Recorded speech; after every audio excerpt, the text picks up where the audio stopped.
picture this. It's November 1985. Okay. And a hunter is making his way through Bear Brook State Park in New Hampshire. Mm-hmm. And he comes across something really strange. A rusty old 55-gallon drum just kind of discarded among the trees. Yeah. Well, naturally, he's curious. Of course. So he opens it. Right. And what he finds inside is like a scene straight out of a nightmare. Oh, gosh. The remains of a woman and a young girl. Wow. A discovery like that, I mean, it would send chills down anyone's spine, right? Absolutely. And this was just the beginning of a mystery that would haunt investigators for decades. Yeah. Welcome to CrimePod Castle's Twisted Crime series. Right. Please like, comment, share, and subscribe. Yeah. We're diving into one of the most baffling cold cases out there. Okay. The Bear Brook murder.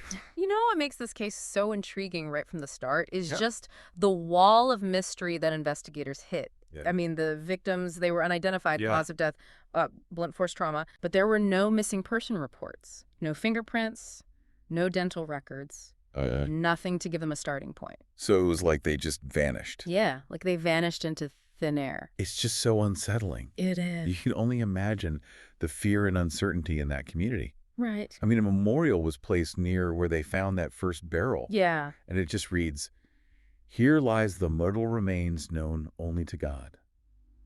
Wow. It's heartbreaking, you know? It really is. It speaks to the unanswered questions that just haunted this case for years. Yeah. And if that wasn't unsettling enough, Right. the story takes an even darker turn 15 years later. 15 years later, in 2000, a second barrel is discovered, just feet from the first one. Wow. And this time, it contains the skeletal remains of 2 more young girls. Oh, my God. The similarities between the barrels, the way the bodies were concealed, it all pointed to a connection. Right. It was like this chilling echo of the past. It's almost like the killer was taunting them from beyond the grave. Yeah, you could say that. So now investigators were dealing with not 1, but 4 victims. Right. Did they believe all 4 were connected? They did. Okay. The working theory was that they were likely a family.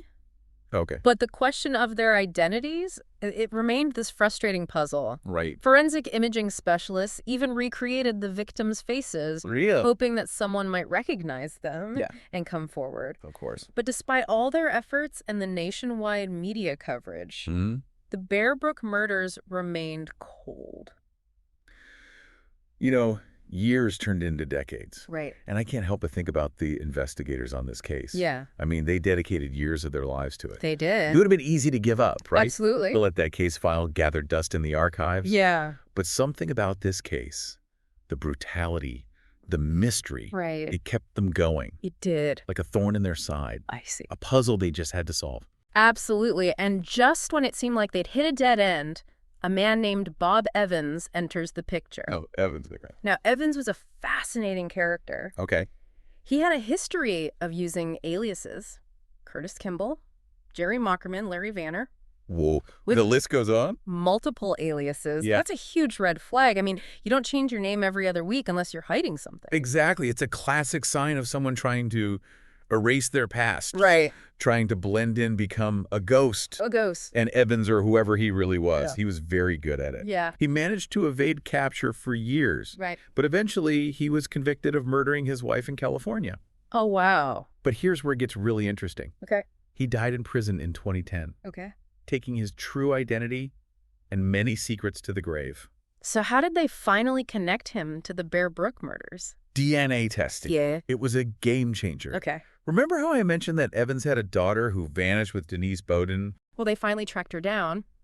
And through DNA comparisons, they were able to confirm that Evans was also the biological father of one of the little girls found in those barrels. Wow, that's incredible. It was. So all this time, the key to unlocking this whole mystery had been right there in the DNA. It had been. What a breakthrough. It was a huge turning point in the case. Yeah. And armed with this new information, genealogists used cutting-edge techniques to trace Evans's true identity.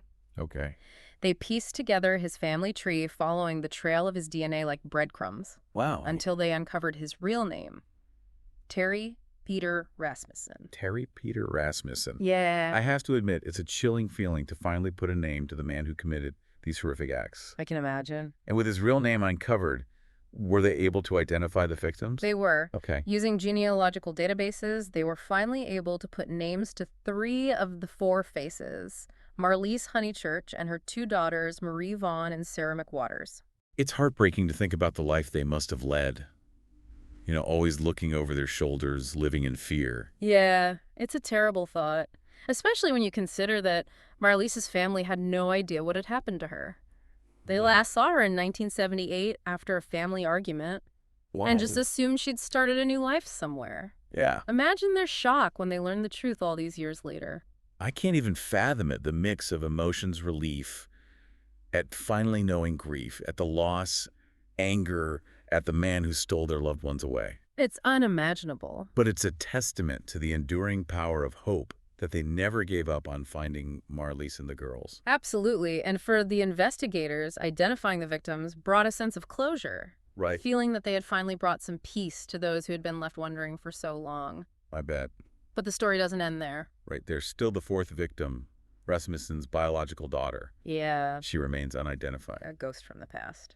Do we know anything about our mother? Sadly, no. Her identity remains a mystery.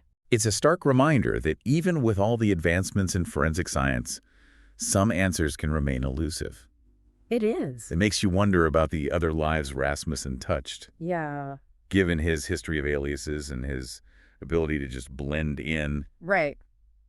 It's chilling to think he might be connected to other unsolved cases. It is. Investigators are still working to connect him to other disappearances and murders across the country. Oh, wow. He was like a chameleon, constantly changing his identity, leaving a trail of heartbreak in his wake. And the most frustrating part is, we may never know the full extent of his crimes. That's true. Makes you want to dig deeper, look for any possible connection, any thread that might lead to answers. Yeah. I can't imagine what the families of other missing persons must be going through. Right. Wondering if their loved one might be another victim of Rasmussen's. It's a painful reality for many families. Yes. The not knowing, the waiting, the hoping. It can be a devastating burden to carry.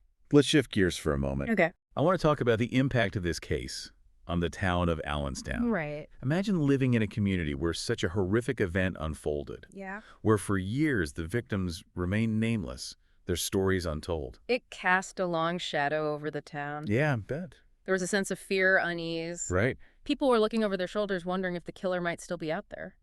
Did the town come together at all during those difficult years? They did in 1985 when the first 2 bodies were discovered and no one came forward to claim them. Yeah. The town held a memorial service and buried them with dignity. Wow. It was a powerful act of compassion in the face of such a tragedy. That's amazing. And when the victims were finally identified, the community rallied around the families, offering support, sharing in their grief. It's heartwarming to hear that even in the face of such darkness, there was still kindness and a sense of community. It is. But let's talk about the legacy of the Bear Brook murders from a broader perspective. This case was one of the first to use genetic genealogy to identify both the victims and the killer, right? That's right. It was a groundbreaking case that paved the way for solving countless other cold cases. Wow. Even high-profile ones like the Golden State Killer. Really? The Bear Brook murders demonstrated the incredible power of DNA technology and the dedication of investigators who refused to give up. It's truly remarkable. It makes you wonder what other mysteries could be solved with this technology. Are there any ethical considerations that come into play when using genetic genealogy in criminal investigations? There definitely are. Great. It's a complex issue that raises questions about privacy and consent. Yeah. After all, when you submit your DNA to a genealogy website, you're not just learning about your own family history. Right. You're potentially contributing to a database that can be used to solve crimes. It's an important conversation to have as this technology becomes more widespread. It is. It makes you think about the trade-offs between privacy and justice. And it highlights the need for clear guidelines and ethical frameworks to ensure that this powerful tool is used responsibly. Absolutely. But back to the Bear Brook murders. What stands out to you as the most significant takeaway from this case? For me, it's the power of perseverance. Okay. It took decades to solve this case. Right. But investigators never gave up. Yeah. They chased down leads, embraced new technologies, and ultimately brought some measure of justice to the victims and their families. Yeah. It's a reminder that even in the darkest of cases, the truth can eventually come to light. It's a sentiment that gives hope to those still waiting for answers for closure. Yeah. It tells them to never give up hope. Right. That even after years, even after decades, the truth might still be out there waiting to be discovered. I hope so. Yeah, it really does. It's a powerful message, and it's a testament to the dedication of those who work tirelessly to solve these cases. It is. It's easy to get caught up in the darkness, Yeah. the brutality. But it's important to remember, there are people out there fighting for justice for the victims, for their families. Absolutely. And the Bear Brook murders are a prime example of that fight. Yeah. This case wasn't just about catching a killer. It was about giving a voice to those who had been silenced, about restoring their identities, about honoring their memories. And for the families of Marley's Honeychurch, Marie Vaughn and Sarah McWaters, at least they finally have some answers, some sense of closure. They do, and I think that's one of the most important aspects of this case, the fact that these women and children finally have their names back. Yeah. Their stories told. They're no longer just Jane Doe's forgotten victims. Right. They're daughters, mothers, sisters, individuals whose lives were tragically cut short. And their stories serve as a reminder that even in the quietest corners of the world, darkness can lurk. Yeah. And that evil can wear many faces. But it also shows us that even in the face of such darkness, hope and perseverance can prevail. Exactly. The Bear Brook murders are a case that stays with you. It does. That prompts reflection on the complexities of human nature. Right. The fragility of life and the enduring power of the human spirit. Yeah. It's a reminder that even in the most baffling mysteries, the truth can eventually be revealed, even if it takes decades. It's a thought that gives me chills both in a good way and a bad way. Good, because it reinforces the idea that justice can't prevail, but bad, because it makes you realize that there are still so many unsolved cases out there. That's true. So many families still waiting for answers. There are countless cold cases that remain unsolved, but the Bear Brook murders offer a glimmer of hope. Oh, I agree. They show us that with advances in technology, with the dedication of law enforcement, and with a little bit of luck, even the most complex puzzles can be solved. And that's a message worth sharing. It is. As a message that can bring comfort to those who are still searching, still waiting, still hoping for answers. Absolutely. It tells them to never give up, to never lose faith that one day the truth will be revealed.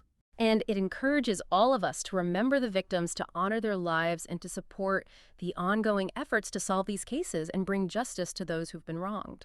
Well said. This has been a truly fascinating, albeit heartbreaking deep dive into the Bear Brook murders, a case that started with a chilling discovery in the woods and ultimately led to a groundbreaking use of technology to solve a decades-old mystery.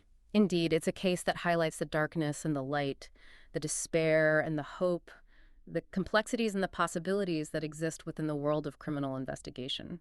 If you're as captivated by this case as we are, we encourage you to delve deeper into the resources available online, read the articles, watch the documentaries, and share your thoughts in the comments below.